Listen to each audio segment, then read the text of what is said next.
was blind, but now I can see. Yeah, calisthenics number 12.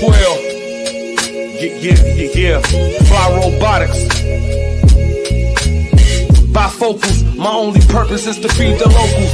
I'm spreading love when I see you and gotta approach you. I see the goodness in you, I wouldn't John Wick you. I know you hustling for your family just to pay the fiscal. I see the God up in you, He bless your physical. While we navigating problems, the world is abysmal. Skip the one up, let's get it to the center. Your house is big as mine, we can always help each other. Affirmation smother, it ain't even cost me a dime to uplift my brother. Hey, yo, what's up, everybody? Welcome back on this Tuesday night to Vulnerability is the New Sexy. I'm your man, Joe Corley, black male therapist. Got some brothers with me tonight. I'm going to introduce them and we're going to get right to it. Got my brother Walter up here in the orange. He going to add his perspective to things. Y'all know Big Mike already. He stayed with me. You know, I got him prepped and prepared for this show, man. Got everything he wanted on his rider. You know, red Kool-Aid on red Kool-Aid only. That's what he said. And I got and then y'all listen to the intro once again, man. I got my brother Q with me, man. You know, follow him, get that music, man. As y'all can see, had me rocking in the intro, man. Y'all couldn't see me, but if he was off screen, I'm nodding my head, man, because music go hard every time. And listen, tonight, man, we want to welcome y'all to the space again, man. Vulnerability is the new sexy, man. We're trying to make it safe for black men to express their emotions. Let them know that the most masculine thing you can do is be vulnerable and talk about what we need to talk about. And today I was inspired to talk about why black men don't ask for help and what it looks like when we suppressing emotions and how that shows up in us. I'm going to kick it off with a little video. Seen Brother DeVal Ellis on some podcasts. I really want to give her credit, so I'll try to get the name of that podcast before the end of the show. He was talking about, you know, the pressures and emotions of being a black man and what he's got to hold on to. So I'm gonna play one or two clips from that, but I'm gonna play one right now, and then we'll come back and talk about it on the other side. I went into my senior year. My father was working for Chase Bank forever. My father always kept multiple jobs. He used to bounce work at Chase Bank. He would sell jewelry. My father did everything to provide for his family. I remember my father came home one day and said, I got laid off. I was like, hello, like, you the man in the house. What you mean you got laid off? He said, don't worry about it, it'll be fine. I got some, because my father always plans. And I said, if my father could go through that, and he had 3 kids, one going to college, you know, my sister was in private school. I said, all I have now is a fiance. Yeah. And I thought about how I was raised. And I watched my grandfather get up every morning and go to work. Then I watched my father push through. So I said, fuck it. I'm gonna just put my head down and just create. And that's all I did was create. Listen, man, Mike, let me ask you, man. When you hear that, brother, that put your head down and push through mentality, what are your initial thoughts when you hear that mindset? I know that's you. I know that's you. No, that ain't me. Somebody, we got them dogs going, man. Go ahead, mute yourself, man. But now, regarding the question, man, I relate to that 100%. It's just one of those things, man, that you just taught as a man that whatever come up, push through, get laid off, go out there and get another hustle. You know, whatever the case may be, do what you got to do to make it through it. As he was describing, like his dad, how he had all these jobs, I was like, dang, that sounds just like me. I keep a side hustle. You know what I mean? Just in case some pop up. I have something else, you know, a plan B to fall back on. So, man, I relate to that big time. Yeah, yes, sir. Me too, man. Me too, man. I oftentimes, you know, I don't even bother to voice what I'm dealing with or in the past, especially. It's rather like, because my mindset most of the time is who really wants to listen to it anyway. You know what I mean? Like you can, it starts to sound like complaining, and I don't even know. No one's even have to tell me that. I get sick of hearing myself. You know, I'm like, man, I just sound like I'm complaining, man. Because at the end of the day, you know, you got to get it done. And that's, Yeah, no matter what, gotta they get it say, done. at the end of the day got to end, is what they say. That's Q, it. man, you got any, you relate to that situation at all? Oh yeah, man. You know how it is, man. We got to be the providers and the protectors. So you always got to keep some, like piggyback off what Mike said. Like always got to keep a side hustle, man. Because jobs don't really care about you. So keep something. Like me, I make clothes. I call myself a part-time entrepreneur, but you got to keep something in the tuck, man. You have to, because you're going like regardless, your kids gonna always need to eat. So they Yeah, don't care. They don't care that you got laid off. Where the food at? Where is yeah, it at? yeah. You ever been laid off? Oh yeah, man. I worked at this place in Minnesota called Fabcom, man. It was a concrete company. They make like the walls for Walmart and Amazon and all of that. And so every winter we got laid off around December, right? Excuse me, right before Christmas, and then we'll get unemployment up until March, and then come back to work. But it was a great job. But yeah, every winter we was getting laid off.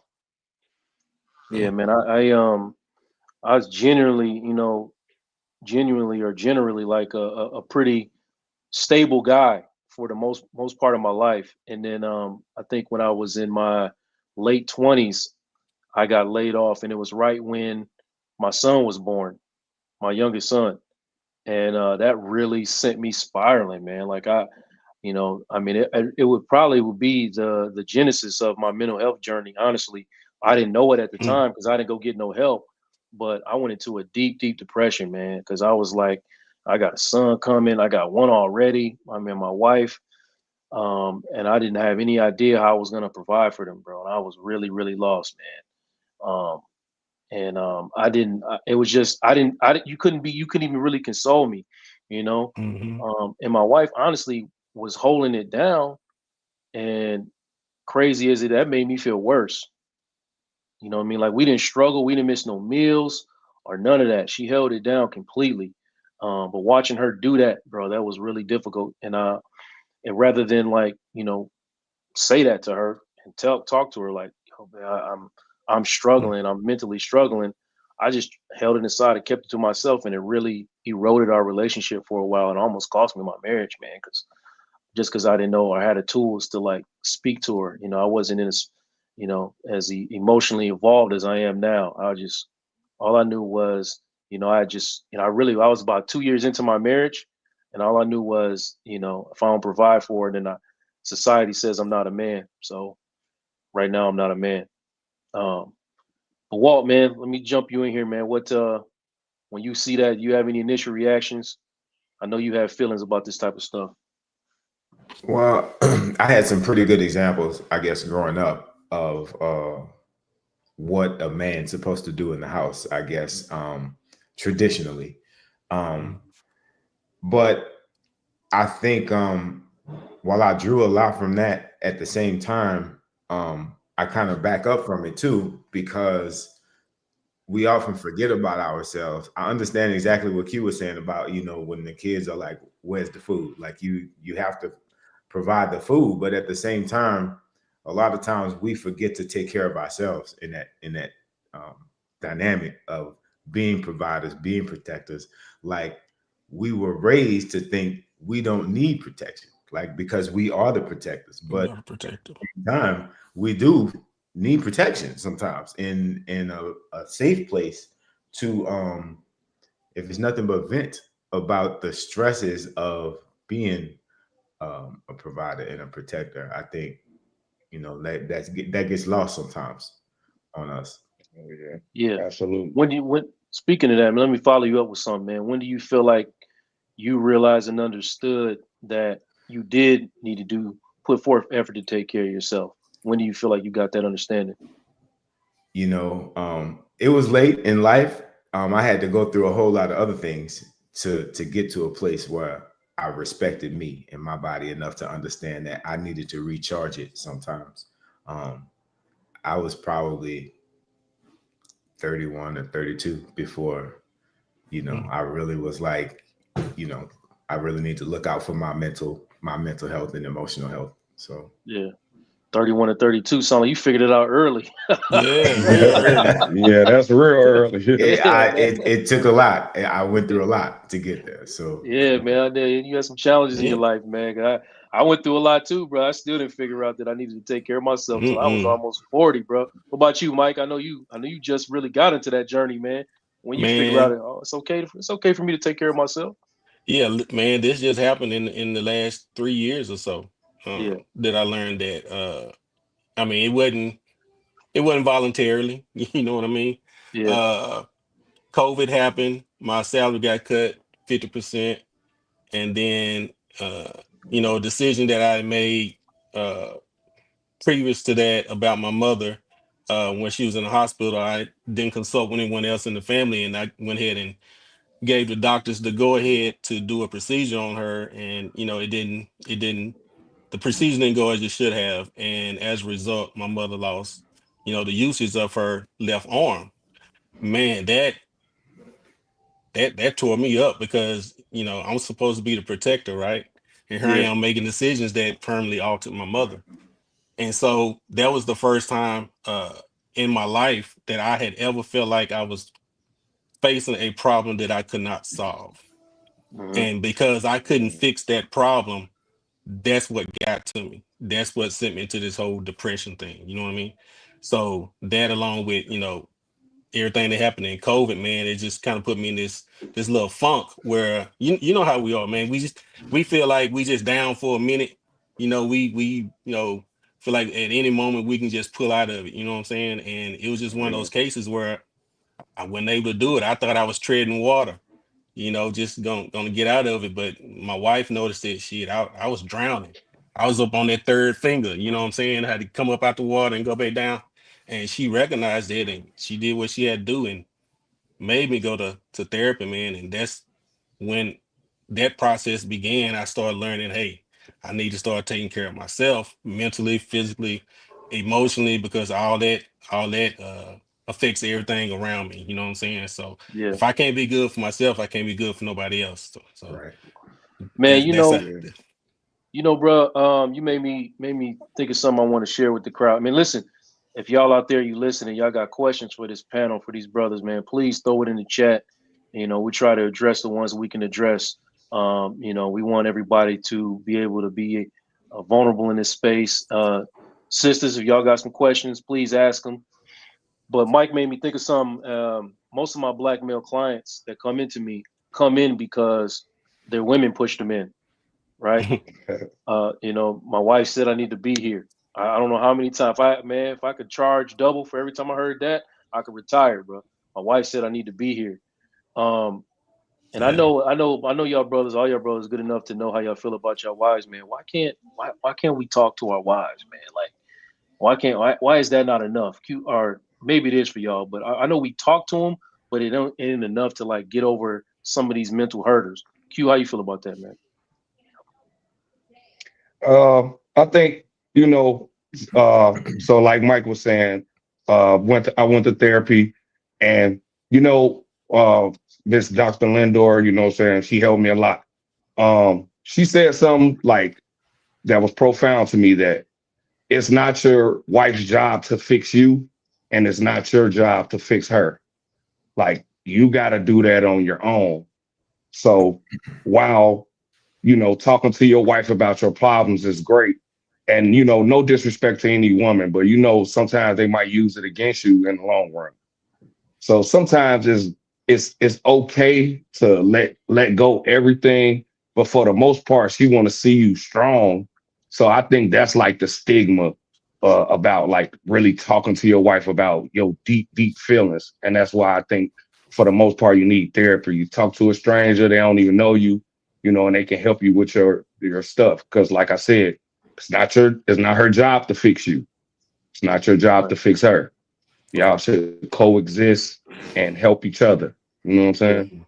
without question, man. Even if they don't throw it back in your face or use it against you, man, you kind of always got that fear that it's gonna happen. Yep. You know what I And mean? I Like, think Yeah, that's a for big sure. part of it for us. I think that for me anyway, the things that may be stressing me, could have to do with her. Not that she's stressing me, but just like caring for her, providing for her, making sure that she has everything she needs. And we don't want to go tell that to them. Like that's hard for us because they're looking to us to make sure that these things are taken care of. So, you don't want to look like you're not on your job. Like, and at least me, I don't want to look like that. So there's a lot of things that I can talk to my wife about, but some I just choose to not. I think a lot of us just choose not to. Yeah. Not that we couldn't, Right. I mean, I know this might sound crazy, but your spouse, your wife's supposed to be your best friend, and you're supposed to be able to tell your best friend anything. But my wife is a worrier, right? Yeah. So I by not telling her what I'm going through or what I'm feeling or whatever the case may be, I feel like I'm protecting her because I didn't feel that she could handle the things that I needed to discuss with her if it was how I was feeling, that type of thing, or whatever I was going through. Yeah, it was just my way of feeling in the twisted way, like I was protecting her because I didn't think she could handle it, and she was just that would make the situation even worse because now I'm trying to figure it out, and now she's all worried about something that I really don't need her to be that worried about. You know what I mean? So it's like a catch-22, man. Right, no question. Exactly. So that's why a lot of times I just did not discuss those kind of things with my wife, man. And I'm just learning now how to do that, to allow myself to trust her that she can handle things. Right. So yeah. And not only a warrior, my wife is also a fixer. You know what I mean? So if I get to telling her I'm upset about something, she's gonna try to fix it. And that's gonna stress me out even more, right? Yes. Because it's like that's not what I want. I don't want to put more on your shoulder because then I feel, it is a part of me that is caring for her in that moment, but also I don't know if it's societal pressure or whatever masculinity rules are, but I don't want to feel like less of a. Now I didn't put much. I'm less of a man now. I didn't put my problems on you plus the problems that you have. We're not supposed to do that. You know what I mean? So it just gets deeper and deeper, man. But I do want to go into that though, man. Do y'all feel like them? I'm gonna start with you, Walt. Do you feel like societal pressures, man, have kind of dictated how you show up and the things that you reveal inside of your marriage and the way that you express your emotions? I would say yes because we're conditioned within this society in which we live in a lot of different ways. And I think that our conscience might tell us one thing, but our conditioning tells us something else a lot of times. So for me, I of course living inside of that hyper masculinity thing that is passed down, especially in the black family or the black patriarchy, like it's difficult to get out from under that, I think, for any of us. So definitely. That's what I'm leaning. Going back to that clip, man. Brother said he saw his father. Well, I didn't see my father do nothing, but but he said he saw his father. You know what I mean? Put his head down and go to work. You know what I mean? I'm like, you breaking down, bro. Like you literally going behind closed doors and crying, man, because you just putting your head down and trying to push through. Meanwhile, you don't know how to have that communication with your wife because you don't want to, have her throw it back in your face or put more on her. It's intense, man. Yep. It's really intense, man. I'm kind of, but I'm gonna go one more clip, man. And we'll come back and talk about it on the other side, man. We'll go to another clip of Brother DeVal talking. Really be the hardest times because people don't know what it's like to be not just a man, but you the light in your family. My God, yeah. You know what I'm saying? Like, everybody's like, yo, DeVal, DeVal, can you? And I'm always like, yeah, because I've always felt like these blessings that have been given to me are not for me. I have a fiduciary responsibility to provide for everyone around me. Yeah. Even when I create. Mike, I'm gonna let you respond to that, man, because I know I heard you talk specifically about that in the past, man. That whole being the head of everything, man. Yeah. I'm 48 years old now, man, and I'm just now beginning to figure out exactly who Mike is because all these years I've had to be who everybody else needed me to be for them. So just having everyone to come to you for problems or whatever the case may be, it's like you can't show any weakness because they view as their fixer, right? Just the other week, me and my wife was I received a phone call from a guy who owns one of my previous dogs that I had. And so we had to make some tough decisions regarding that dog. And my wife just got up and left out the room when she heard us talking about it, because I had it on speaker. And then, she didn't speak for a few days, whatever, because she was in her feelings about it. I tried to see if she was okay, and she wasn't. So I gave her time to sit in it. So we discussed it, some few days later, and her response was she was mad at me because she felt like I was going to fix it, and she didn't feel like I fixed the situation. But in reality, I did. I just didn't fix it the way that she wanted me to fix it. Right. So not only do you have stress for people coming to you to fix their problems, you also have the stress on top of that of fixing it so that everyone will approve of what it is that you're fixing for them. You know what I'm saying? So there's that added stress on top of just them coming to you, and you don't want to disappoint nobody, especially when in your family. You know what I'm saying? Yeah, for sure. Because it's like I spoke previously. My uncle always taught me that, a man is judged by how well his family is doing, how well they're taken care of. How do you provide for your family and everyone that's in it? So ultimately, that judgment came down on me. If my family wasn't doing well, or if I wasn't handling the problems that came to me that I need to take care of, that's a reflection on me as a man, as a head of a household, as a son, husband, dad, brother, cousin, whatever the case may be.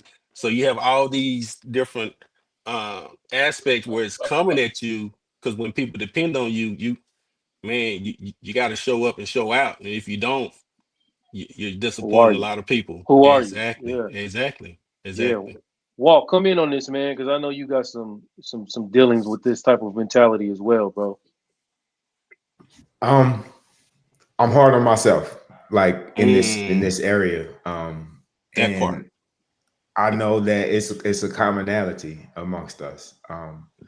I'm going to bring up my uncle, for example. I always looked at him as Superman growing up because he, his thing is work, and he works because that's how he takes care of his family. That's how he shows up and is a man. But I've seen this man work through injury. Like I'm talking about serious, like uh, short story. We was carrying a piece of sheet metal one day. I was on one end, he was on the other. The sheet metal, no gloves. Sheet metal slipped through his hand and cut the palm of his hand, all the ligaments in his hand. He finished the job before he went to the hospital, and they had to fly a specialist in to fix his hand. So this is the hyper masculinity, right? That we grew up under, and I grew up under. So of course, I look at I got a mosquito bite. I'm itching. I can't, like Can't scratch it. I can't scratch it because, I just seen this man,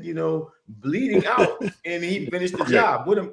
So, yeah. So I think, growing up underneath that, and seeing that constantly, it gives us this warped perception of what we are capable of as men, like we are people, we are humans, like, and we break too, and we break down too. The difference is we don't tell anybody.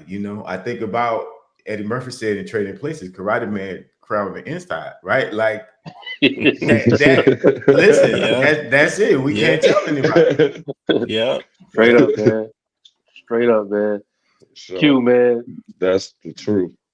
Got something to add to that, man? Yeah, man. Like for me, like in my family, I ain't gonna lie, is a there's a patriarchal society. Like my great grandmother got, I think, 6 daughters, 5 boys, and the women pretty much run our family, tell us what to do. And we go, and if they need something lifted, then we're there. But like for me, I'm like my grandmother is the second oldest, so I'm like the golden child in the family, but I came to for advice.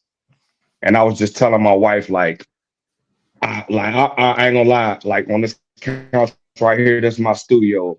I sat down and I really like, I was like, forget all the masculine stuff. I broke down in my wife's lap, like, because I was so sick of filling everybody else's cup up and I wasn't getting reciprocated. You know what I'm saying? And it's like, while my wife understood, she's gonna hit me with the speech. Man, buck up, you strong. Like, don't worry about that. You got it. You know what I'm saying? It was like I couldn't have that That moment. real vulnerable moment. Though she understood me, but it was still like, come on, Bucko, you got it. Get up, strap up them laces. You know what I'm saying? Right. Yeah. So yeah, that's like my take on it. Man, you gotta refill your own cup, man. every time, bro. You got it, man, bro. You got to refill your own cup, man.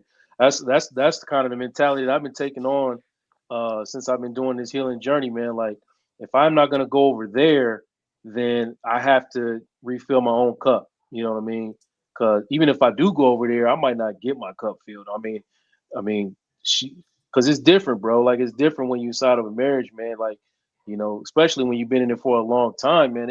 You pushing them buttons when you start talking about stuff like this. And, it's like, hey, man, I'm feeling this kind of way. Oh, here we go again. Right. You know what I mean? Here you go again, man. Just take out the trash. Take out the trash, man.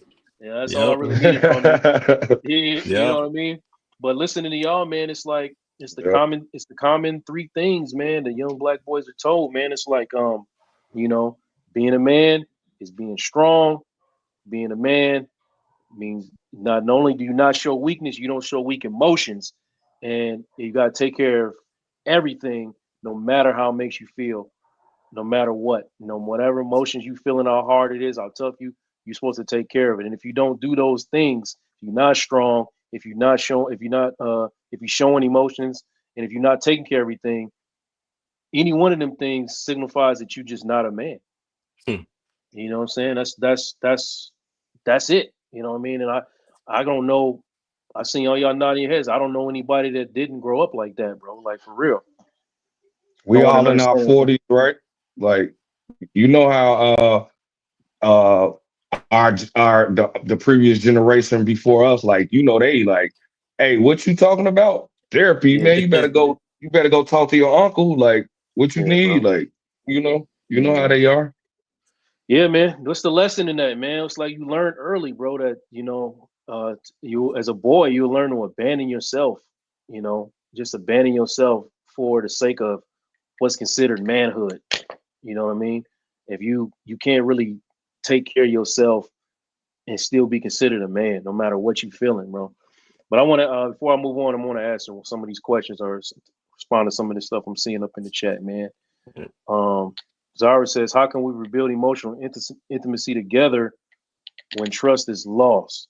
I was going to answer that, but Walt, man, you feel like you can answer that?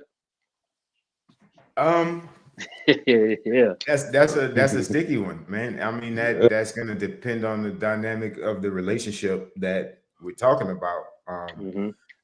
From personal experience, in my relationship, when we had some similar issues where we had to rebuild some trust, I found that looking within, or looking in the mirror, I should say, was the key for me. I think a lot of times when these kinds of issues happen, trust issues happen, we look at the other person to make us feel whole again.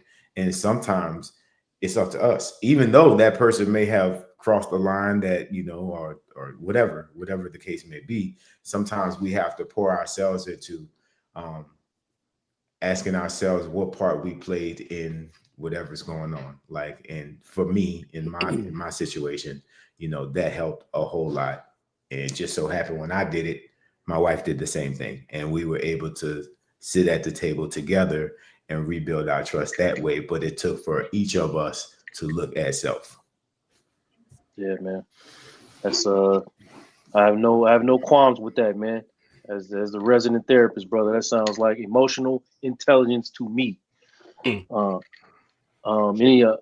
gonna move on, man, because I don't know what you. Michael like he, Michael like he don't want to even touch that one. But. Man, yeah, Like he said, trust a sticky thing, man. Trust a Yeah, sticky.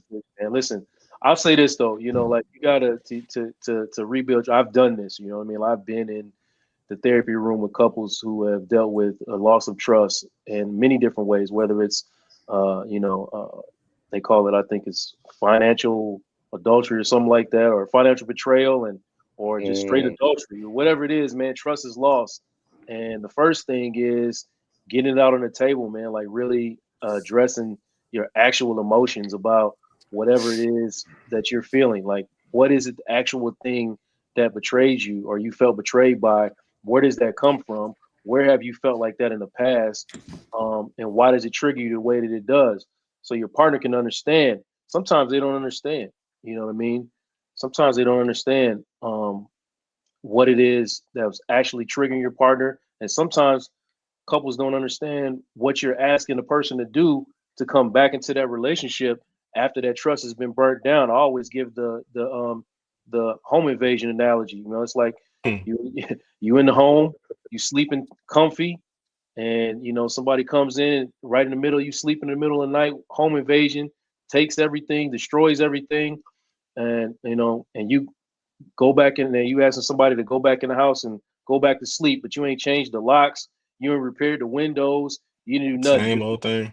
Just same old thing. Just go back and go to sleep. No, man, you can't do that, man. You gotta do a lot of Good different analogy. security things. Yeah. Man, I wasn't gonna touch, but I'm gonna go ahead and jump on it.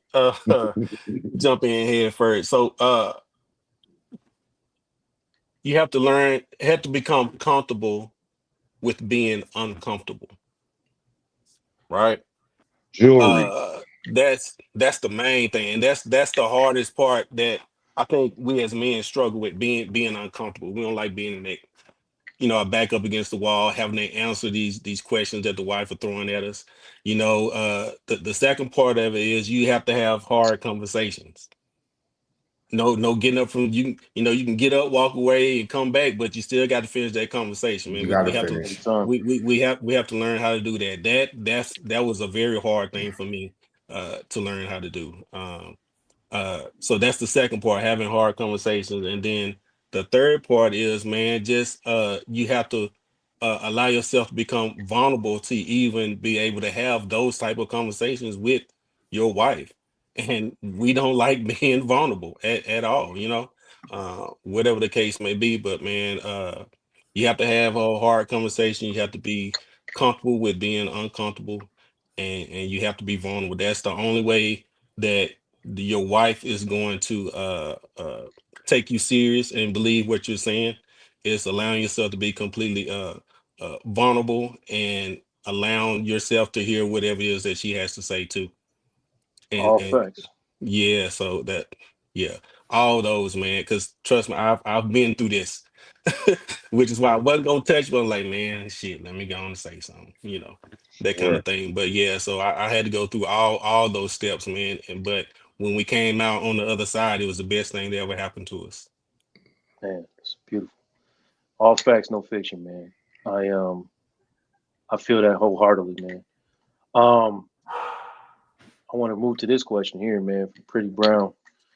Pretty Brown Mimi says, "What are some things we as women can do to help lighten our husband's partner's emotional load?" Q, brother, you got some. What do you need from your wife, man, when you feeling it? You know what? I seen like so this is not like from me originally. I seen this today, but it resonated with me.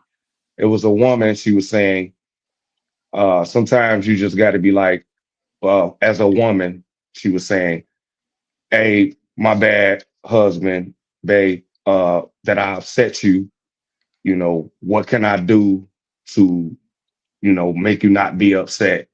And then just listen to them.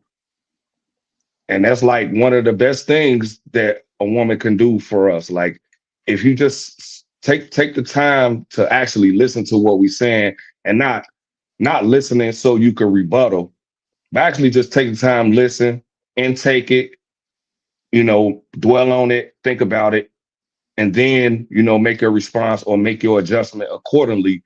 and not just, well, no, but no, to everything we say.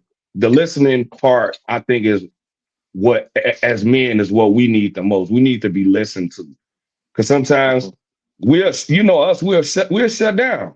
The Okay, I won't even quickness. talk about it no more. Like, all right, bet you didn't even hear me. So, and then it repeats because you didn't listen to what my side of the emotion was. You know. Yes, yeah, for sure, man. Um, Pretty Brown. You gotta go. You gonna add something to that, Walt? yeah, if I could, Yeah, of course, brother. I think that our wives have a conditioning just like we have a conditioning, and part of their conditioning is to be argumentative. It's not their fault. It's not like a lot of times, and I see this in our community a lot. Like I've had this conversation with my wife because I've seen it with my mom. I've seen it with my aunts. Like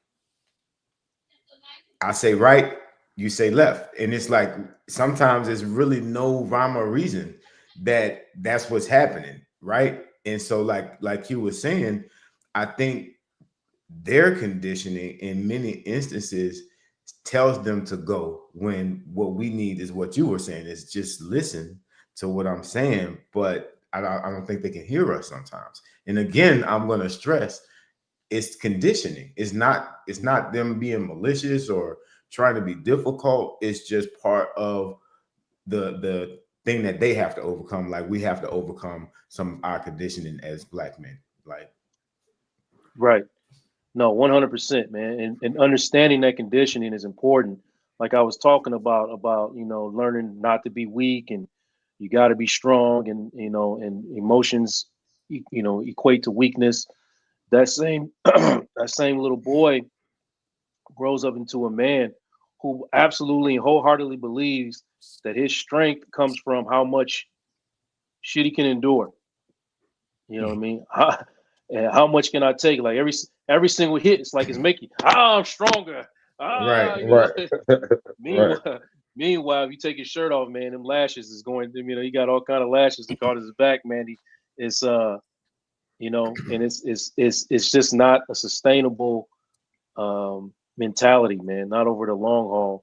Right. But let me respond to Pretty Brown myself and say that oftentimes, you know, like Q was saying, we just need somebody to listen. But that doesn't mean that is in the absence or in substitute of you saying what you got to say. It's just sometimes those things can't exist in the same space. People talk for two reasons, either to solve a problem or to vent. First of all, you got to determine which one of them things is happening right now. Most Mm. times, most men I know really just want to vent. You know what I mean? Like they want to vent. And if they actually want you to or want a problem solved, they would specifically ask for solutions Yeah. for them problems. So when I'm venting, I don't necessarily want to hear your solutions. You know what I mean? Even though you may have them, I know that's frustrating for you, you know. But you asking how to lighten the load, that doesn't help lighten the load, right? Just giving me solutions, and now I feel like, well, it's an attack on that mentality that Walt was talking about, man. Like the you come up with this mentality, and here you are basically telling me how to be a man. That's tough. That's tough. I know that's rough, but that's really what it is. So make space to hear your man out, hear your partner out. Um, and then if as a man, I still want to know what's bothering you though. You know what I Mm. mean? But so make another time or set up another time to talk about what you got going on. Don't do it right on top of me um unloading on you, because that's gonna make me feel heavier. That's not gonna lighten my load. But I do want to know what's going on with you. You know what Yeah. I'm saying? Hey Joe, let me pick it back off that real quick. For Yeah, me, go ahead. Go it's ahead, bro. something me and my wife had discussions on this exact topic. And my thing that I told her was, don't misinterpret what I'm saying as a personal attack on you. Oh man. I'm Come just on. venting. I'm just venting, because when you take it as a personal attack, then I'm gonna start feeling some kind of way, and I'm just like, fuck it, I'm done. I don't even want to talk about it no more. Yeah. Yep. You know what I'm saying? So just if we are venting, just allow us to do it and don't take it as a personal attack on you, because I guarantee you that's not the way that we mean it, but people interpret things, differently than how you actually intend for it, for them to receive it. So that's a big part of it for me and my wife anyway, and vice versa. Yeah, because our default response is to shut down, and then we probably not even gonna come back to what Right. made us feel like that, It's over with. Yeah. Yeah. And then no problem is getting solved. 100%, man. And then to add, to what we're talking about, first of all, let me say this. I don't have the exact numbers in front of me, but I know that, brothers is completing suicide at a rate like double that of black women. You know what I mean? And it's going up. You know what I mean? Like brothers is, it's like the third leading cause of death amongst black men is suicide, bro. You know what I mean? And it's because of this type of stuff that we're talking about. I know, you look at it like, well, what are we supposed to do? What are we supposed to do? What we trying to tell you? You know what I mean? Like we holding all this stuff in, and we don't know where to put it all the time, and we don't know how to express it all the time without associating with weakness. So it just turns into depression. It turns into pain. It turns into struggle. And it makes you feel like less than. And this is why we're having these kind of conversations tonight. So one, brothers can have community. Brothers can find a space where they can feel like, they can let some of this stuff out. And, and then it's some beautiful black women in here that's listening and engaging in what we're talking about. You know what I mean? And that makes me feel like something. I don't know about the rest of y'all brothers, but I mean, that makes me feel like something, man. I like, hey, y'all listening tonight? I like that. I need that. I just want you to hear me. That's all. I just want to tell you I'm hurting. You know what I mean? That's it. That's all. I just want, and I want you to say that's okay. I understand. It don't make you no less of a man. I still hang from the chandelier for you. Whatever you need, baby. You Whatever you silly, need. bro.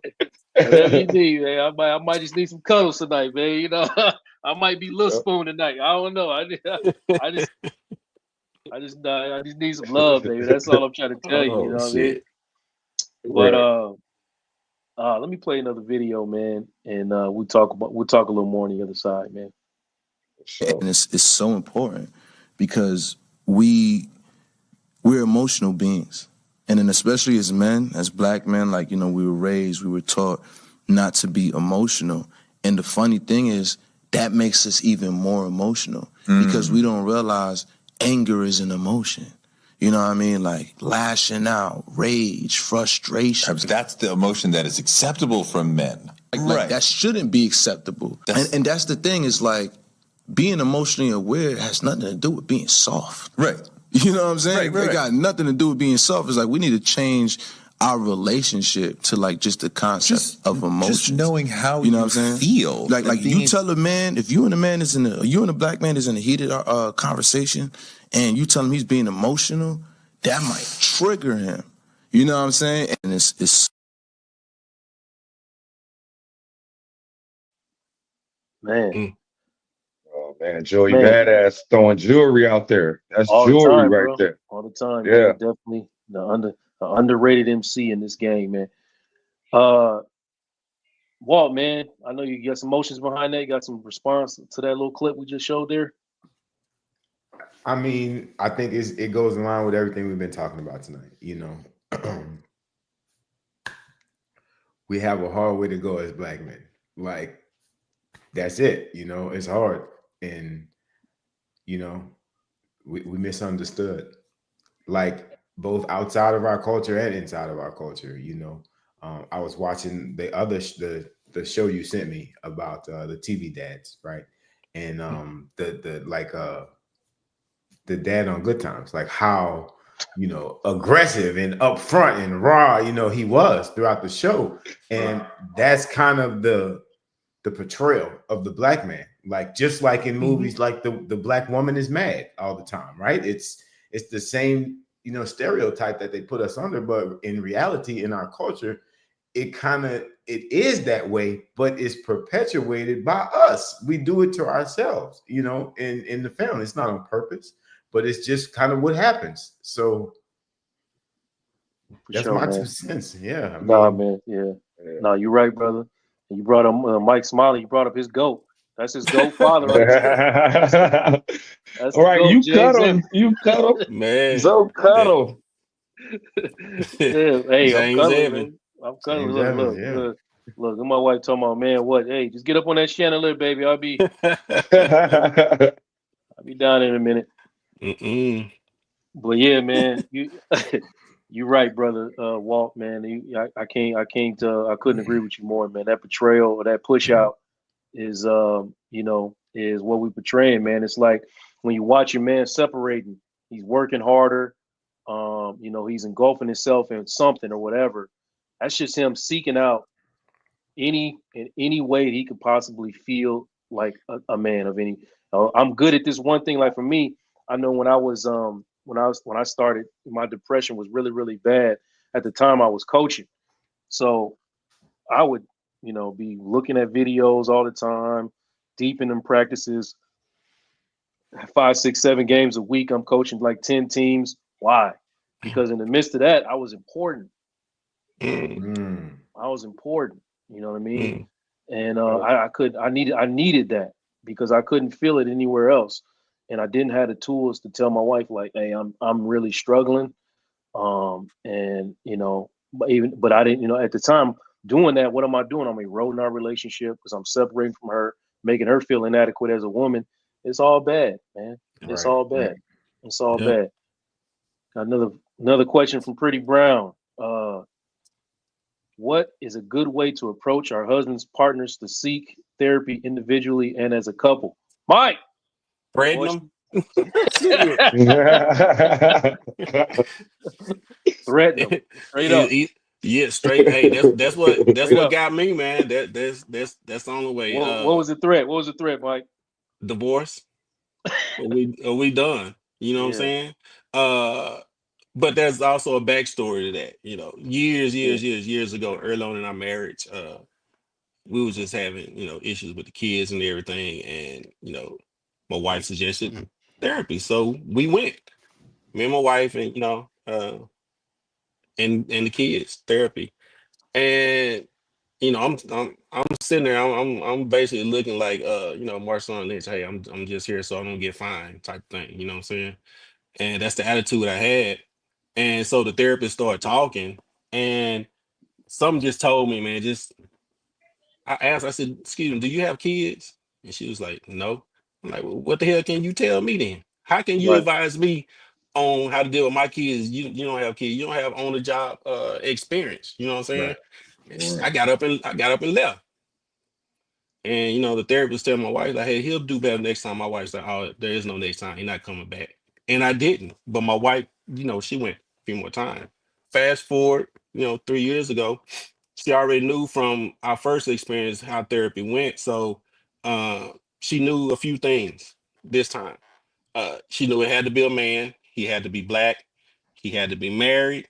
He had to have kids, and he had to be around my age in order for me to even possibly entertain the idea of sticking through it. And damn it, my wife found a therapist that checked all those boxes and then some.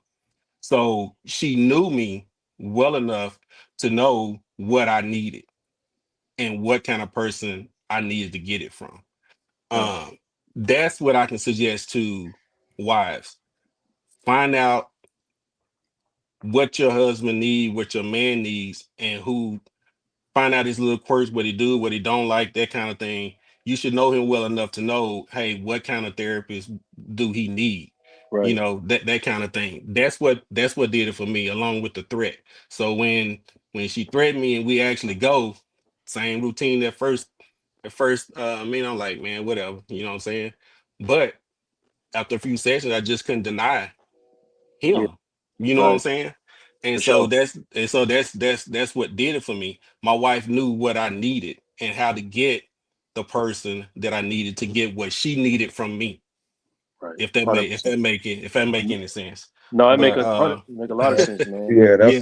complete. That's but I completely. know, Yeah. Yes. Walt, man. I know you got a slightly different perspective other than the threats. I mean, it didn't take that for me Yeah, because I kind of went to my wife and said, this is what I think I need. We weren't having problems. We had kind of gotten through some problems, and we did that with the help of her going to counseling. We had mm-hmm. had therapy together. That I'm not going to say it didn't work, but it wound up kind of fizzling out, and our problems continued. So, but after we got through all of that, I started to feel like I needed to talk to somebody. Mm-hmm. And it was surrounded like a lot about what we're talking about tonight. Just feeling like, there was no reason for me to be unhappy or to be having anxiety, but I was having anxiety. And I was like, why am I having this anxiety? So for me, when I told my wife, she helped me. She immediately went online and got me a list of therapists and people to talk to. Joe was in the list. But I kind of saw a need for me to talk to someone. Right. And my wife was supportive of it when I told her, and she understood. So Man, that's the most important step right there that a lot of men Yes. don't even consider taking. Going Yeah, and knowing you admitting need that it. they need the help. Yeah, yeah. Mm-hmm. let me Kudos to you for that. let For me say sure. this, Pretty Brown, Mimi. Both of these answers is correct, and here's what you have a right to as a woman. You have a right to your own feelings, right? Mhm. So if you are feeling a certain way because of the way that your husband is showing up, you have a right to tell him that, without criticizing or blaming him. But like, look, I feel whatever it is you feel. I feel discouraged. I feel lonely. And we talking only to men who are in a space where they care about their woman, they love their woman, and don't want to see her in pain. It's a different conversation for a man that don't love you, don't care about you, or how you feel. So that's all we can speak to. And you saying that you can do kind of what Mike is saying is also, and set that boundary. Like, look, if you're not going to change these behaviors, I'm going to have to do what I need to do to take care of myself, because I can't live like this. You know what I mean? Mhm. And then as a man, Mike heard that because he loves his wife and said, okay, I'm gonna do what I got to do reluctantly to make these changes, and it just happened to be, one of the best decisions for him. So that's what I'm telling you. You have a right to your feelings. You have a right to express your feelings, and I advise you to do that when you get an opportunity. Um, yeah, Oh, man. hey, Joe, let me say something though, real quick. I'm gonna keep it Yeah, 100 Q. with you, Pretty Brown. Like, as far as couple therapy goes, like individually, you gotta do that yourself. As far as couple therapy goes, you gotta reassure your man that you is not finna tag team on the belittling. He wants to know you ain't found somebody that's gonna tag team whatever belittling you're doing or not doing or whatever. But yeah, he needs to be secure that he'll be able to say what he needs to say and not get beat up for it by both of y'all, whoever the therapist is. Oh man. Hey man, I went to a couples counselor before with my wife, and we went in there, and she proceeded to tear me up. This is mhm. before I was a therapist, right? So I didn't know how it was supposed to go. You know what I mean? And bro, I just, man, after a while, I was already feeling bad about myself going in there. Mm. You know what I mean? So she starts to tear me up, and man, I started crying, and I got angry, and I bounced, man. Like I left. I walked straight out, and she eventually sent me a message apologizing. But I mean, that's just not, like that ain't gonna work, bro. I don't need another part. We in here because I'm feeling beat up. I don't need Right. I don't need another You person to want- beat me up. So right now, you know y'all what I mean? WWE tag Yeah. teaming like nah. So that's something I remember wholeheartedly, man, when I moved into the space and started seeing couples myself, bro. I remember I never wanted to make nobody feel like that, man. Everybody has a perspective. Everybody has a right to the way they feel. As long as we can talk about that without attacking and blaming each other. I mean, I always start out by letting them argue, because that's like I like to see how people argue. Okay. Oh, okay. Oh, y'all dirty. Oh, y'all Wow. fight dirty. Okay. You go where you go below the belt with your hits. All right. So now I know that. Okay. Well, here's the problem, man. You talking about his mama ugly and His, his side baby got, 3 legs. I mean, all these things that you talking about, you know what I mean? Like that ain't helpful. What you stay for if you felt all like that about it? All right, man. But I want to give y'all brothers an opportunity, man. I know we winding down to the end, man. I want to give y'all brothers an opportunity to, kind of give some parting words for brothers out there suppressing emotion, and not asking for help. And I also want you to address the partners of those men, and give them just any advice or anything that you feel like is necessary for them to know, because they struggling too to try to keep up with their men. Big Mike, go ahead, man. Let me first address the part where the woman with her, what she can do to help her husband. I think, well, I'm not going to speak for all men. I'm going to say majority. It's going to take work, and the man, it's very important that you get your man to understand, believe, and know that you are going to be there to do the work with him, do the work alongside him, not just him. You know, that you're gonna be there by his side to help him through it, because it's gonna get hard, it's gonna get tough, it's gonna get ugly, it's gonna get bad. But he needs to be reassured that through all that, you are still gonna be there right there with him to help work through that. That's the most important thing. Because that was the thing for me. You know what I'm saying? Don't just get me in this therapy, then you just leave me here hanging, and they just, hey, my wife was like, I'm gonna be right there with you. We're gonna go through this together because it's gonna help both of us. And that made the world of difference for me. Regarding the keeping things in, um, I will say for me, a big part of that was because I just didn't trust people. Um, People come to me for help, but the few times that I did ask other people for help, they didn't come through for me. So I just stopped asking altogether. Uh, we as men uh, need to learn how to trust people and ask for help. And I know we struggle with it. I know I struggle with it still today, but I'm slowly learning how to ask for help, and that it's okay to ask for help, because when I do that, that's relieving some of the stress, and it make me a much more enjoyable person to be around. Because when you hold it in, it's gonna come out one way or the other, good or bad. One eye opener for me was my grandson was like, "Dang, pops, you always mad. What you mad about now?" Mhm. Man, that's a lot coming from an 8-year-old. You know what I'm saying? And so it really hits different to hear a child say that, because that means that you have really, really been showing your ass in front of them a Right. lot. And it just be there for you, man. Be there for your husband, your spouse, whatever the case may be, and let them know that you are going to be there with them through it, and that it's okay for them to be vulnerable. Because if they don't feel like they can be vulnerable with you, who can they be vulnerable with? Right. You're the partner.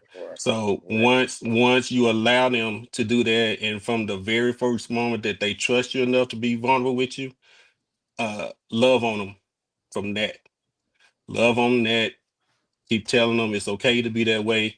You're not seeing them any different, because my wife think I am a lot sexier now that I express myself and I don't hold things in, and I share things with her, because as men we're not emotionally intelligent like that. So when we share those type of deep emotions with women, it draws them even closer to you, right? It took me a long time to learn that, and now that I'm learning that, I have to learn how to accept that also.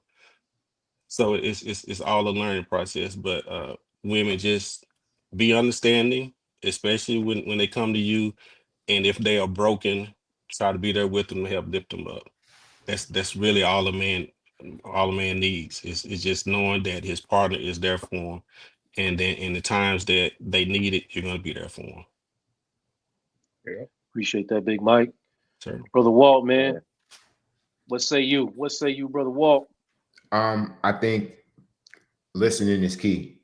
And like you said, Joe, knowing when to hold them and when to fold them. You know, sometimes Mhm. we just want to vent, and you know, knowing the difference between a vent and asking for your help is important because you know, like you said, you start offering solutions, and we as men start to take that as an insult because I didn't like, are you, let me do it, but listen to me at the same time. Mhm. So I think that kind of gets lost in translation sometimes. And because of our conditioning as men, our wives see us behave underneath this, you know, this armor of being a superhero, and they really start to believe that's who we are, right? Like, okay, he can handle it, Yeah. he'll be okay. So just Mhm. recognize that, you know, we are people too, and even though we may go hard in the paint for y'all, like Mm. we sometimes we need to recharge, we need to be on the bench for a minute, you know, getting the rub down or something. And like Joe said, sometimes we want to be the little spoon. Sometimes we need to be the little spoon. Like, and that's okay. You know, that should be okay with us and with them. Yeah, So yeah. yeah, yeah. Sorry, Little Spoon Brothers. Yeah, Little Spoon Brothers unite. Yeah, Here, man. rub my back and take advantage of me. Shit, let's get Right, it. right. Mike, you wow. Hey, brother Oh Q, shit. man, what say you, brother? Oh, here we go. Here we go. So I'm gonna say like the highest form of love is understanding, right? Mm. So to the ladies, if you really love your man, you will take the time to understand him and see him for the person he is and not the person you visualized him to be or Oh trying to wow. make him be. You know what I'm saying? So like that's the very first part. You gotta understand who you with. And if you love that person and you can understand them, then you can actually take further steps in your relationship and have longevity. So yeah, that's what I want to say about that, bro. That's pretty much all I get, man. Like understand who you with and try to understand and work hard at understanding who you with. Because that's the highest form of love. Right, right. Hey, and I'm gonna take what Q said a little further, man. When you're talking about understanding, think about the things that I addressed earlier in the pod about, what young black boys is told about what it means to be a man. You got to be strong, and you can't show weakness or show weak emotions, and how being a man is basically taking care of everyone regardless of how you feel, right? So these are the things that are implanted in your man. So when you go into the situation and you want him to be more vulnerable, you got to understand how much history you up against Mm. first, and that's not fair to Yeah. you. I'm not gonna sugarcoat that to you ladies. It's not fair to you, but it's reality, right? Because life just ain't fair, and that's one of the things that we have to unpack. You know what I mean? You have to get to a space where your man is wants to know and understand that before he is a man, he is a human. Because these things that we come up learning, like I said, are leading to increased rates of suicide for our black men. I mean, it's skyrocketing because of the things that we believe about what manhood is and what weakness looks like. And so instead of allowing for your man to be, you got to be strong. What does being a human look like? You know what I mean? It means that we all struggle. Bro. We all got problems. You know what I mean? It doesn't matter, and these things are going to happen, and sometimes it's a little heavy on us. It doesn't make us less of a man if it's heavy on us. You know what I mean? It's not if if we talking about our emotions, that's not weakness. That's us Mm. trying to process our emotions because we got a full range of emotions. I mean, when we get sad too, you know what I mean? We're not. It comes out as anger, but anger is just a secondary emotion. So your man is sitting there getting angry. You're looking at a man that's probably afraid. You know what I Mhm. mean? And it's not getting better out here. You know what I mean? Now $1,000 is looking like 100. You know what I mean? Mm. You Right. know, that's Swear, that's I swear. that's that's scary to brothers, man. Because we always we've been told, like I told you, like we got to take care of everything, even if that's not true. Doesn't matter if it's true or not. Right. That's what Right. we've been implanted in our brain, bro. So instead of knowing and understanding that taking care of everyone starts with taking care of yourself so you can have the ability to take care of everyone else, man. You know? And that's what I want to impart on the brothers, man, and ladies, you know what I mean? That is looking out for the brothers, whoever your partner is, you know what I mean? And it wasn't until therapy that I understood that it takes a process to unlearn all of these negative beliefs. Mm. You got to unlearn that stuff, bro. You got to unlearn Yeah. it, and it's not you talking something. Plus, you talking guys in their late 30s, early 40s. I mean, it'd be nice if we was all like Walt and figured it out at 31. You know what I mean? But for the rest of us, bro, that's a lot of unlearning to do around masculinity and what manhood is. And we out here right now looking at you in the face and telling you that we just learning how to embrace being humans and being men all at the same time. Yeah. You gotta Listen, understand that masculine energy is not a bad thing. That's why it's the direct opposite of feminine energy. So don't put feminine energy into the room if you can't take the masculine energy, and know that that's a good thing. You should have both, yin and yang. yeah. Sorry, I just saw this. I'm about to close out, but I'll try to get these resources available for the next show. We out here every Tuesday, y'all. Is up, but I'm always here Tuesdays at the same time. I really want y'all to, find me on social medias. And I do want to talk about my brother Q. I think he got an album coming out tomorrow, if I'm not mistaken. I definitely want to spend time.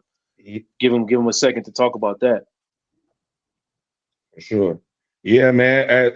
If y'all up at 12 a.m., it's coming out. But if not, listen to me in the morning. It's on all streaming platforms. It's called Authentic Intelligence. Fly Robotics, FLYROBOTICS on everything. You can find me. Yeah, check me out, man. It's real grown man music. Ain't no killing and dealing in there. Like, I talk about a couple personal things, but most of all, I'm trying to help brothers be brothers and know that, it's okay. Like I said in the song, it's okay to tell your brother you love him. You're not soft because of that. Like emotions are involuntary. So we all got them. Use them. It's how we use them is the problem. But yeah, like it's real grown man music. It's long though. It's 20 songs. But give me a try, and you might get through the whole thing. You know what I'm saying? Authentic intelligence, man. The brother, grown man music, but he put the young boy twist on it with the double album type and one album type thing. It's all good. Old school. Hey, Yes, you brothers, sir. any of you other brothers got anything y'all want to promote before I close it down? Good, Walt. I'm good. I'm good, brother. All these brothers, these two brothers got all these businesses in between them, but it's all Mike, good, man. We'll be back. Mike, I need one of them hats, man. We'll be I back, got you, man. brother. I got you. For sure. All right, man. That's it, man. Listen, I love y'all, man. Y'all, keep coming back, man. We having really important conversations. I believe in what we're doing, and I think that we doing something important.